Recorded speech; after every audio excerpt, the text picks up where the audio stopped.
Olá, querido estudante, tudo bem? Seja muito bem-vindo aqui na nossa primeira aula de Rota de Aprofundamento, tá? Meu nome é Andréia, eu sou professora do componente de arte. Vamos olhar aqui na tela qual é o caderno, referente à nossa aula de hoje. É o caderno de Literatura e Cinema, A Memória em Foco, certo? Esse caderno, no primeiro momento, a gente vai estar trabalhando o objeto de conhecimento, gramática visual. E a arte rupestre também na unidade 1 desse caderno. Lembrando que essa unidade 1, ela traz como tema principal treinar o olhar, né? Ela nos convida a treinar o nosso olhar. De que forma é possível treinar o olhar, né? Seja o olhar literal ou o olhar mais subjetivo para tudo em nossa volta, né? O olhar subjetivo é aquele olhar em que você projeta naquilo que você está vendo suas próprias impressões, correto? Então, nós vamos começar a pensar, né, e tentar analisar quais são essas imagens que estão dentro do nosso repertório, né, desde que nascemos, né? Nós estamos envoltos, né, a uma grande bombardeados por imagens, né, que gritam, que chamam a nossa atenção, que nos vendem coisas que nos emocionam. Então, como olhar para essas imagens, né, e interpretá-las de forma assertiva? Ok? Então, o primeiro objeto, né, como eu falei, é a gramática visual. A gramática visual, ela vem nos ajudar a entender como que esses signos se comportam diante do campo visual, para que a gente possa entender melhor. A gente sabe que a imagem, né, ela é um processo, né, de comunicação, uma comunicação mais direta, né? O nosso cérebro, ele tende a entender melhor a comunicação, a informação através das imagens do que de um texto, né? De um texto mais longo ou mesmo curto, a imagem ela é mais objetiva, ok? E como que essas imagens elas se comportam, né? Como é que elas se organizam? A gramática visual, ela traz essa explicação, certo? Que é através dos elementos básicos visuais. Vamos relembrar? Aqui tem uma breve definição sobre a gramática visual, né? Que ela se organiza aqui através de característica visual, obviamente. Utilizam formas, cores, volumes, texturas para construir um sentido. Então, os elementos básicos da linguagem visual, eles são basicamente esses 4, né? Obviamente que tem outros, né? Aí, porém, os básicos são o ponto, a linha, a forma e a cor. O ponto, como elemento básico, né? O mínimo, ele é o mínimo, digamos assim, que ele é a célula da composição visual. Geralmente ele não é muito visível, né? Porque ele está ali, mas ele não está muito visível, né? Mas ele direciona o nosso olhar, né? Ele é ali o mínimo que faz o todo, certo? O ponto, ele é considerado não somente o ponto na sua perfeita circunferência, né? Ele pode ser considerado como uma mancha ou uma pincelada também, né? Ele é tão importante que muitos artistas usaram o ponto como seu elemento principal para suas obras, como foi no caso do pontilhismo e também do impressionismo, certo? Depois a gente tem aqui, acompanha aqui, a linha. A linha, muitos estudiosos falam que é o ponto que saiu para passear, né? Porque ela delimita espaços, né? Ela, né, faz ali formas e ela é muito versátil, né? A gente pode ver aqui que temos linha reta, linha curva, linha reta vertical, linha quebrada, espiral, entre outras infinitas linhas que o artista pode usar aí para, depende do que ele vai querer expor ali na sua obra, certo? E as formas, né? As linhas, elas são grande função aqui nas formas, tem grande função nas formas, porque elas delimitam espaço para fazer as formas, né?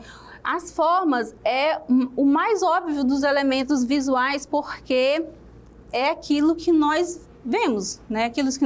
Tudo que nós olhamos em nossa volta tem uma forma, certo?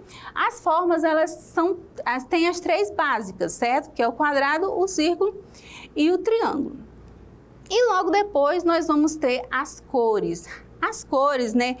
Digamos assim, aquele primeiro elemento que você vê quando você olha para uma composição visual, né? Ela traz a dramaticidade para a composição visual. Então, quando você olha, a primeira coisa que você vê é a cor, certo? Aí no estudo das cores tem diversas modalidades, né? Cores quentes, cores frias, cores primárias, cores secundárias, e enfim, né? Quando a gente for estudar as cores, a gente vai ver que a cor, na verdade, ela depende da luz, né? É uma percepção. Na verdade, ela não existe, ela é uma percepção do nosso olhar, certo? Agora eu vou convidar vocês para observar essa imagem, né? Eu acredito que todo mundo, né, consegue identificar aqui de que época é essa imagem, né? Na época, as primeiras linguagem, né? Expressão artística foi aqui na arte rupestre, são as gravuras rupestres, né? Então a gente pode concluir que as imagens, né, não são uma coisa da modernidade, né? Não é uma coisa da modernidade, específica da modernidade. Desde o surgimento do homem, né, ele sempre teve a necessidade de se expressar através da imagem, antes mesmo de existir uma escrita, antes mesmo de existir uma linguagem falada, ele já tinha necessidade de se expressar através da imagem, né? Foi a primeira forma de comunicação. Então, a gente percebe que é um processo natural humano, né? Não existe essa separação. Tem muita gente que se pergunta, para que arte, né? Para que existe, para que serve, né? E aí como se fosse uma coisa, humanidade, homem, né? Não existe essa separação, a arte ela é inerente à humanidade, ela é um processo natural humano e não tem como separar, usar arte ou não, certo?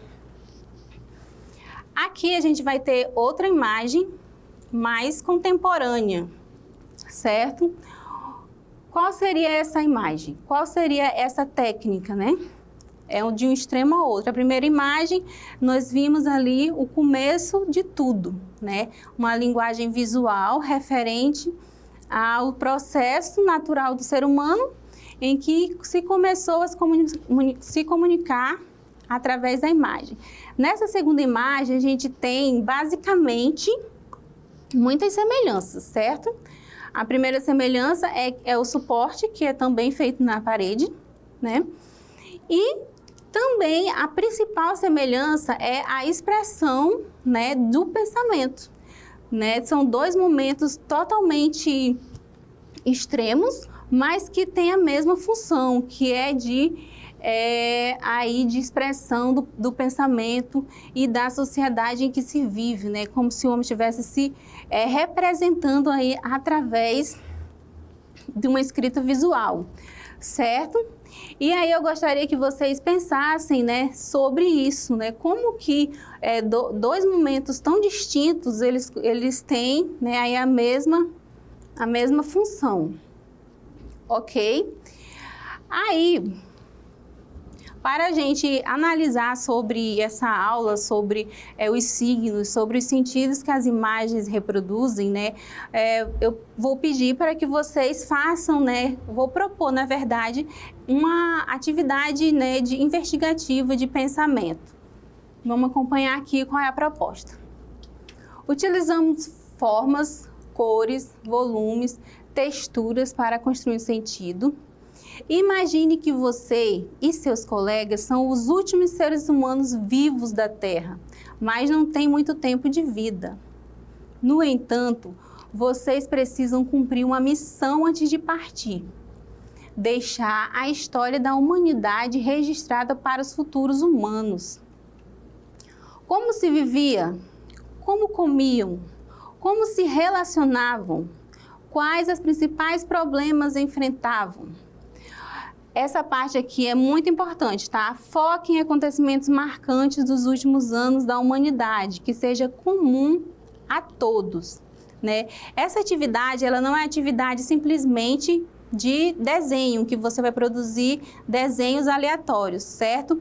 Essa atividade é uma atividade investigativa, onde você vai parar para pensar, né? Pode ser uma atividade em grupo que você vai parar para pensar sobre o mundo atual, né?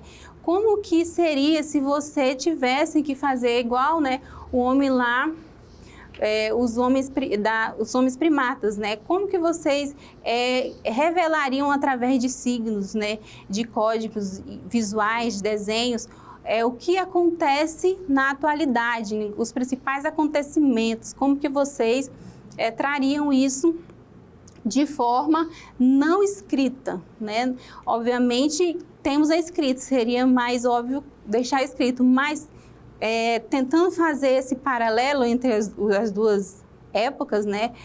Como que seria isso hoje, né? Quais os acontecimentos que você poderia colocar, né, nessa arte visual, certo? Eu espero que vocês aproveitem a atividade, façam e tenham bons resultados, tá?